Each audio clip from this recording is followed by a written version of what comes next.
let's get started.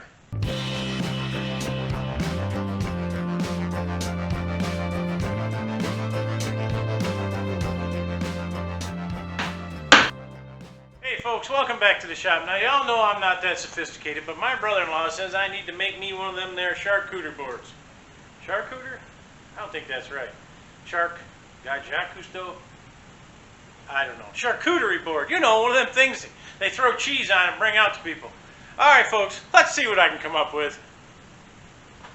I don't know much about charcuterie, but I've seen a few of them boards, and those boards have different colored wood on them. Now I got some oak, and I got some cherry, and I got some more oak, and I think if I slap these together with some glue, I can make a fancy pattern on this, put a handle on the long piece, like up in yonder, and maybe get myself a charcuterie board out of it.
Walking around this shop, I noticed this piece of cedar, and I took one look at that piece of cedar and I said, I gotta have that knot pattern going through the center of that charcuterie board and make a handle out of it. What I'm gonna do, kind of free flow this here, I'm gonna use this side of the wood because of the knot pattern, and I'm gonna pick the knot that the edge of the knot is the closest to the edge of the wood here. And I'm going to take a measurement. That's like 1.5 inches. So that way, I'm going to go off of this one about 1.5 inches. Make a mark, if I can find a pencil. And that should give me roughly a center line where this is in the center all the way through.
there you have it. One of them charcuterie boards. Dun-dum, dun-dum, dun-dum, dun-dum. I think I nailed it. It is a charcuterie board. Alright, y'all. I hope you got something out of this video. I hope you had a little fun with it. Give me a like, a share, a comment. And as always, we'll catch you on the next one. Charcuterie board. How crazy.